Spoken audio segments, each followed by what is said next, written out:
Hello dear students, I am Muhammad Tajammul and today I am here to deliver a presentation on algorithm logic. Okay, so in this lecture we will discuss the logic behind algorithm, okay, and also we'll discuss what is an algorithm, and then we'll discuss a program, how a program is different from the algorithm, and then we will keep on discussing the pseudocodes, and finally we will discuss the difference between program, algorithm and pseudocodes.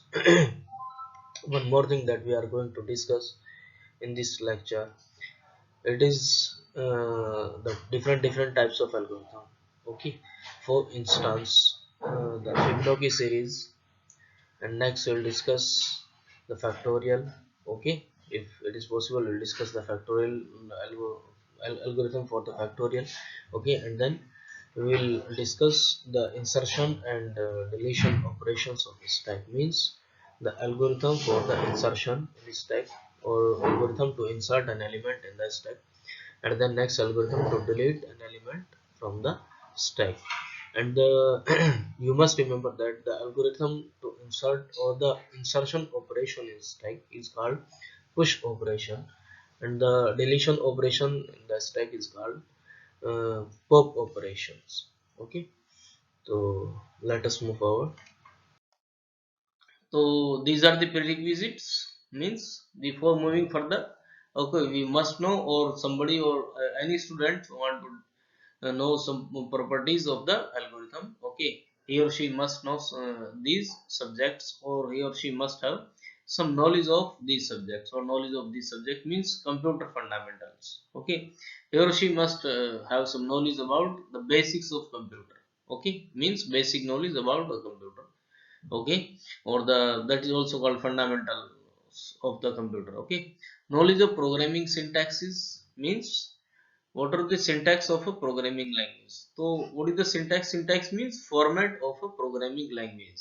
Okay, means rules of the programming language more formally. Next, the knowledge of the programming semantics, means what is semantics? Semantics means the meaning of a program. Okay, suppose we are having a program, or we are having an algorithm. Okay, so semantic means it will tell, semantic will tells us, okay, semantic will tell us the meaning of each and every statement, or each and every word used in the programming or used in the algorithm. So means we must know the semantics as well as syntax also. Okay, so first of all, let us discuss what is an algorithm and then pseudocode. Algorithm is a systematic logic approach which is well defined step by step procedure that allows a computer to solve a problem. Or in other words, we can say that an algorithm is a predefined collection of steps, or well defined collection of steps. Okay, which is used to sort out some problems, or which is used to sort out some particular problem. Okay, or which has been designed to sorting out a particular problem. Okay, or in other words, we can say that there is a block of statements or a block of steps. Okay, it is satisfying certain properties. What are those certain properties? Those certain properties which are the properties of an algorithm. For example, finiteness, unambiguous, okay, and definiteness.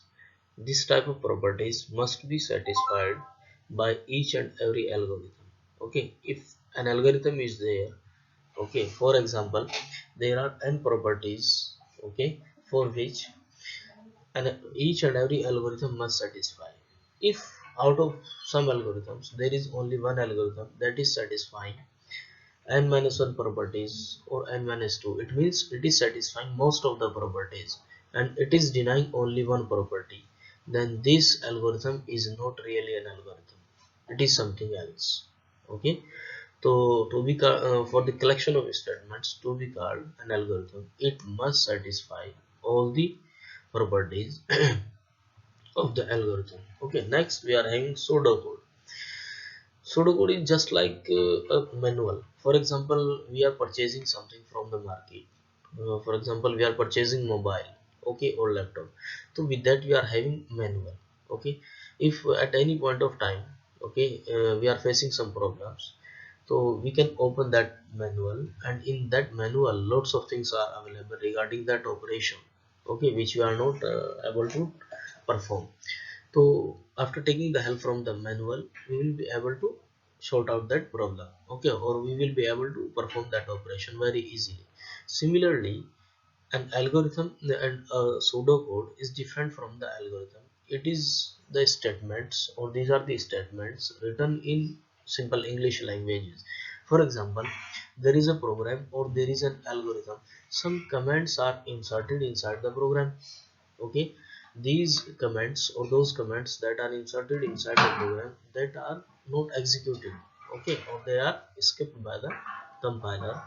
Okay, but once we are taking the blueprint of the program for occurring any problem, okay, or to understand what the program is saying to us, to any simple person who is not the programmer, okay, can understand very easily the concept of uh, the program, or what the program is really saying, or what the program is really communicating to the user or communicating to the system. It will be very easy for the programmer to understand with the help of pseudocodes. Okay, so next we are having program. So these were the really three logics behind the algorithm. Number one, algorithm. Number two, program. And number three, number one, algorithm. Number two, pseudocode. And number three, program. Both of only two out of these three, we have only discussed two in the previous slides, that is program as well as pseudocodes. Now it's time to discuss program, that is number three. It is exact code written for the execution of the statements given in the algorithm. Okay. Now suppose an algorithm is there. So corresponding to that algorithm, we have to convert those steps of the algorithm into any programming language. Suppose an algorithm is already written, okay, and someone know only C programming, then it is possible for him or her to convert that algorithm into C programming language, okay, or to make the program of C programming, okay, of that particular algorithm. Now one more thing is to say here, or to discuss here, that algorithm as well as program both are language independent. Both are language independent. How algorithm is language independent, and how algorithm is programming language independent. So let me discuss these 2 points. First of all, I will discuss algorithm, that is how algorithm is language independent. Suppose you have an idea, okay, to sort out some problem or any problem, then if you know only Hindi, okay, so you can write that algorithm in Hindi language, okay, and if you know Urdu, so it is possible for you to write that algorithm in Urdu, and if you know only Arabic, so it is possible for you to write the steps of the algorithm to sort out that problem into Arabic. Okay, do you know that the first person who is the father of the algorithm was from Arabic country, that is Iraq. Okay, and his name was Abu Zafar Muhammad ibn Musa al Khwarizmi. You know that he was writing. He has already authored two books, that is Al Zabar and Al Muqabla. Okay, both of those books were written in Arabic language, and after that, those books were translated into English. Okay, and the algorithm code, the name of algorithm was given with the name by after the name of the scientist, that is Abu Zafar Muhammad ibn Musa al Khwarizmi. Okay, now what I said, if you know any language, so you can write your algorithm in that language. It means an algorithm can be written in any of the language. Okay, means algorithm is independent from the language. So up to here we have discussed that an algorithm is a natural language independent, means it can be written in any of the language. Okay, now we will discuss how an algorithm is independent from a particular programming language. Means if you know the algorithm or the steps of the algorithm are already written in any of the natural language, then it is very possible for the programmer, okay, to convert those steps into a programming language that he or she already know. It is not mandatory that you have to convert the particular algorithm into the given particular programming language. Okay, if algorithm is already written, then it is not mandatory that you have to convert that into only C or in C++ or only in Java. What you need to do, the programming language that you know, you can convert that algorithm into the programming language that you already know. Okay, now let me discuss what is a program. Okay, a program is an exact code written for the execution of the statements given in the algorithm. Okay, so now let us discuss some more thing beyond that. A program is a passive entity. Program is written there, it is passive entity, while a process is an active entity. Okay, once a program is running or it is being executed, so it becomes an active entity, because when a program is under execution, it is treated as a process. Okay, so it was the difference between or it was something about algorithm, pseudocode and program. So what we have discussed here, algorithm, that is the collection of steps. Pseudocode means that is statements, or simple English language statements that were written to help the programmer or to the person who don't know the much and more about the programming languages. And the program is the conversion of the algorithm into programming language, any of the programming language. Okay, and what we have all discussed here, that the program is an active entity. Okay, and this active entity or program, once it is executed, being executed, is called a process. Okay, next, the algorithm. Let us discuss some more thing about the algorithm. An algorithm is used to provide the solution to a particular problem in form of well-defined steps. Okay, so what is an algorithm? Algorithm is used, or algorithm is written, okay, to provide the solution for the particular problem. If particular problem is there, then it is possible for us to write the algorithm to sort out that problem. Now one more thing, that is the multiplicity. If one particular problem is there, so what we should do, what we can do, we can write different types of algorithm to sort out that particular problem. If the problem is there, so how we will sort out that problem, or how it is possible for us, okay, to sort out that problem in minimum time, or in short period of time, as well as in short period of in very short storage space. Now suppose there are 10 algorithms for a given particular problem, so what we should do, we will need to do a comparison in between those algorithms and choose the best out of bulk. How you will choose, what will be the formula for choosing the best out of bulk? How you will choose, you will choose the algorithm that is taking minimum space as well as minimum time, means the time complexity as well as the space complexity of the algorithm that we are going to choose for solving that particular problem must be minimum. Okay, whenever you use a computer to solve a particular problem, the step which leads to the solution should be properly communicated to the computer. While executing an algorithm on computer, several operations such as additions, subtractions are combined to form more complex mathematical operations. Okay, algorithm can be expressed using natural languages or flowcharts, etc. Okay, if algorithm is already written there, then it is very possible for us to convert that algorithm into flowcharts or into any program, or into a program of any programming language. So let us have a look on some algorithms, or some well-known algorithms like Fibonacci series. Okay, as well as stacks. Okay, insertion and deletion operations, or insertion and deletion algorithms in the stack. Like, so first examine example number one. What we are taking, we are taking Fibonacci series.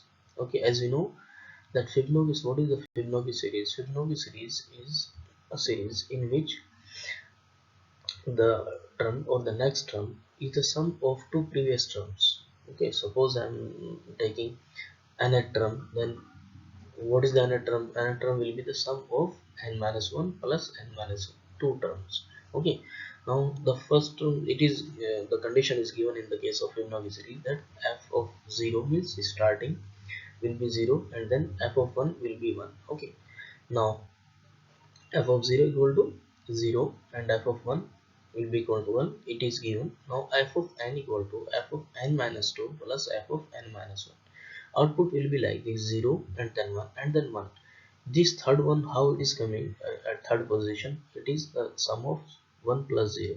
Next 2 is coming, 2, how 2 is coming, it is the sum of 1 and 1, so it is 2. Now 3, how 3 is coming, 3 is coming 2 plus 1. Okay, and then 5, 5 means 3 plus 2, and then 8, how it is coming, 5 plus 3. Okay, and so on. Now so this is the program to calculate the first 20 Fibonacci numbers. By using this program, what we are going to do, we are counting or we are displaying or we are creating first 20 Fibonacci numbers. Okay, so now we are writing hash include stdlib.h and then hash include stdio.h. These are the uh, header files that we are including in our program. Okay, for using some particular functions. Int main and then void int I and then Fibonacci 20. We are declaring an integer I and then an array named Fibonacci that will be able to accommodate 20 elements. Now Fibonacci at 0 equal to 0, as I already told you, and Fibonacci 1 equal to 1. This is already given. Now for I equal to 2, I less than 20 and I plus plus means Fibonacci 0 is already done, Fibonacci 1 is already done. Now we will start from 2 to 19. Less than 20 in the case of integer means less than or equal to 19. Okay, now if Fibonacci at I will be equal to Fibonacci at I minus 2 plus Fibonacci at I minus 1. As I already told you that nth sequence or nth number of the Fibonacci will be calculated with the sum of n minus 1th plus n minus 2th plus n minus 1th number. Okay, now what we are calculating here, we are calculating Fibonacci at I.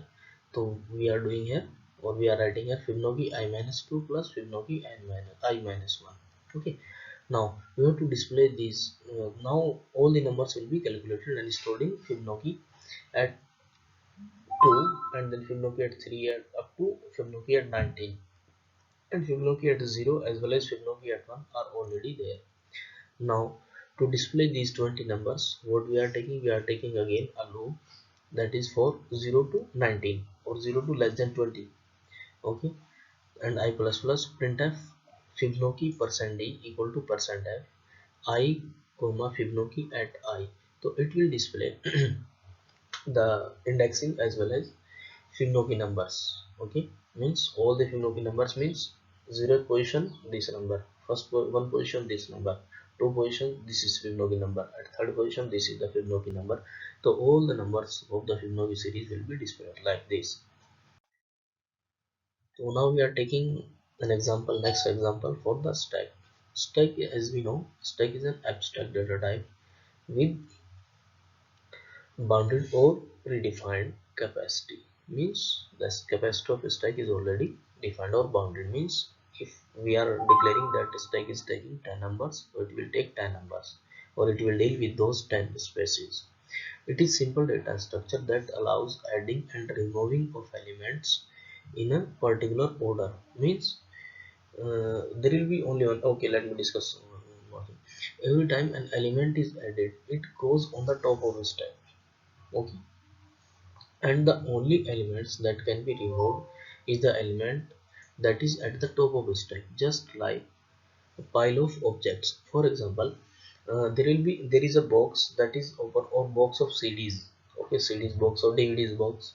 Okay, so it is closed from bottom and it is open from the top. Okay, once we are opening its cover, so we are keep on inserting the disc or keep on inserting the DVDs or CDs.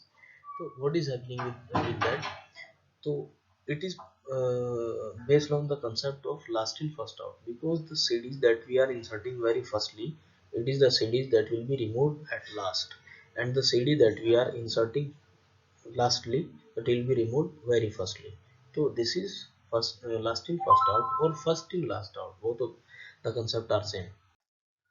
Now this is the stack we are pushing here, okay, and we are popping from here, and this is called top, the point at which we are inserting and deleting. It is called the top of the stack, okay. Now this is the push operation, okay, or insertion algorithm of the stack, algorithm to push operation, okay, or for push operation. First of all, check if the stack is full or not.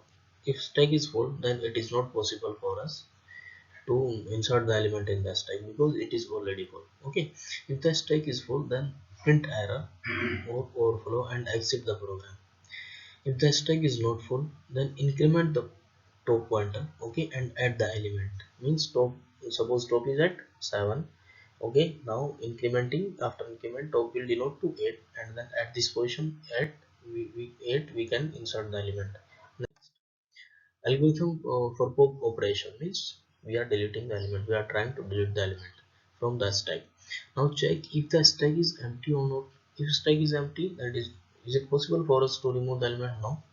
If stack is empty, then print error of underflow and exit the program, because there is no element. If no element is there, then it is not possible for us to delete the element from the stack, okay.